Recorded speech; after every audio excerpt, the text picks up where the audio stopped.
వేరే వాళ్ళు పార్టీలోకి వచ్చి రాగానే పదవులొస్తున్నాయి. మీకెందుకు రాలేదు? అంత అర్హత లేదేమో నాకొచ్చి. సార్ మీ గురించి మీరేం డిఫైన్ చేయాలో కూడా తెలుస్తలేదు. ఇప్పుడు నేను దేనికి ఇప్పుడు మీరే రాస్తుండ్రు. పీసీసీ ప్రెసిడెంట్ అంటుండ్రు, మంత్రి అంటుండ్రు. ఒక ముఖ్యమంత్రి తప్పితే రాయని పదవి లేదు. రా రాజ్యసభ అన్నారు. తర్వాత చాలా ఎంపీ పదవులు వరకు వచ్చినాయి పేపర్ నాకు టీవీలో పేపర్‌లో చాలా పదవులు మీరే వచ్చినాయి. ఇప్పుడు మరి ఇన్నిటికి అసలు ఇది ఒక ఎమ్మెల్యే వదిలేస్తే ఇన్నిటికి అర్హత వచ్చిందా? నేనే పరేషాన్ అవుతున్నా. అసలు ఏమవుతుందో తెలియని పరిస్థితిలో. బట్ నేనేందో నాకు తెలుసు. బట్ నేను అనుకుంటున్నదో నా స్థాయికి తగ్గి పదవి వచ్చినా కూడా దాన్ని నేనేం తీసుకోను. మళ్ళీ ఎవరికైనా ఇచ్చేస్తే. ఎందుకంటే చూద్దాం అదేంటంటే ఒకవేళ ఇప్పుడే నేను ఎందుకు చెప్తున్నా అంటే అట్లని చెప్పి ఎవరి కోసమో మీన్స్ ఎవరో అడ్డుకుంటారనో ఎవరో ఏదో అంటారనో నన్ను నేను తగ్గించుకునే ప్రయత్నం చేయను. తగ్గే ఉంటున్నా. మరీ ఏమంటారు ఓపికకు సహనానికి కూడా హద్దు ఒకటి ఉంటుంది అంటారు కదా. అది తగ్గితే దయాకర్ అంటే కూడా బతకడు. దయాకర్కి పదవి లేకపోయినా మరి ఎవరు కూడా అంత తగ్గొద్దు మరి. దేనికైనా త్యాగం చేయమంటే చేస్తాం కానీ మరీ తగ్గడం అంటే కాని పని అది. అసలు వద్దు నీకు ఇయ్యం 2028కి మళ్ళీ ఏదైనా చూద్దాంలే అంటే కూడా ఓకే. కానీ అట్లని చెప్పి నువ్వు ఆ పని చేయి ఈ పని చేయంటే అది జాబ్ సాటిస్ఫాక్షన్ కూడా ఉంటుంది. మనం వదిలేసింది ఏ స్థాయి నుంచి ఇప్పుడు దయాకర్ అంటే వాడు ఎమ్మెల్యే స్థాయి నుంచే ఉన్నాడు.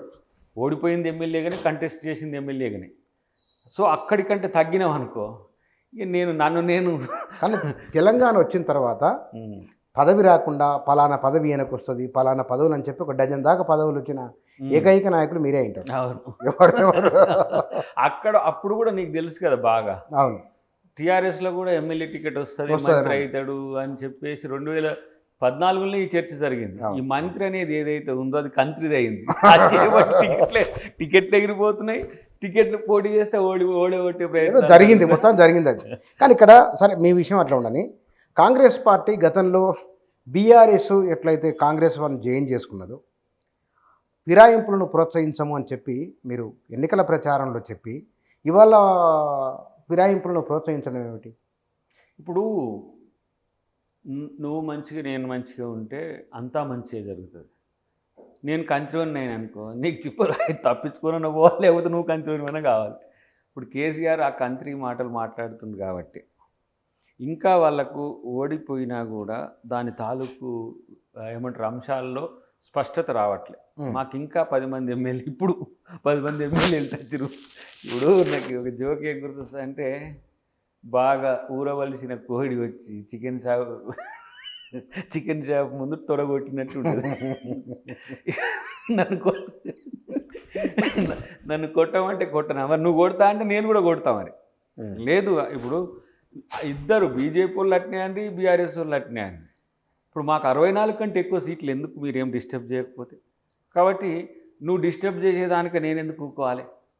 సో అది వాళ్ళకే. రెండోది నాయకత్వాల మీద నమ్మకం కోల్పోవడం కూడా ఇప్పుడు వాళ్ళు తేల్చుకోలేకపోతున్నారు. కేసీఆర్ గారు స్తబ్దంగా ఉండడం, రెండోది కేటీఆర్ మీద నమ్మకం ఉందో లేదో తెలియదు, హరీష్ రావు అటు ఇటుగానే ఉన్నాడు. సో కవిత గారు పోయి జైల్లో ఉంటే అసలు ఇదొక పెద్ద వాళ్ళకి కొంచెం నెగిటివ్ టైం చేయబట్టి నాయకులు కూడా ఇప్పుడు ఈ రోజుల్లో నేను అంటున్నాం వాస్తవానికి మనం బియాండ్ ది పాలిటిక్స్ మాట్లాడుకుంటే సిద్ధాంతాలు విధానాల మీద ఆధారపడి రాజకీయాలు చేసే రాజకీయ నాయకత్వం ఉందా? అసలు అధికార రాజకీయాలు వేరు, రాజకీయం వేరున్నది. నేను లోపలికి వచ్చి బాయిలో మునిగినాక తెలుస్తున్నది. గెలిచిన ఎమ్మెల్యేలు అయిన తర్వాత రాజకీయము మొత్తం హౌస్ పెర్ఫార్మెన్సు పదవులు ఇదంతా వేరే ఉంది. ఇప్పుడు పార్టీ కొరకు కొట్లాడము, పార్టీని అధికారంలోకి తేవడం ఇదొక లెక్క ఉన్నది. సో ఇవి రెండింటి మధ్యన తేడాలో ఏడ గెలిచినా ఎటుంటేంది, ఎటు వేస్తే ఫస్ట్ మనకు పదవి ముఖ్యం, తర్వాత దాని తర్వాత అధికారం ముఖ్యం, దాని తర్వాత ఇంకా లాభాలు వ్యాపారాలు ఇట్లయింది. సో దానివల్ల కూడా నిలకడలేని రాజకీయ నాయకత్వం అవుతుందని నేను అనుకుంటున్నా. అది మారాలి తెలంగాణలో. దాన్ని మొదలుపెట్టింది కేసీఆర్.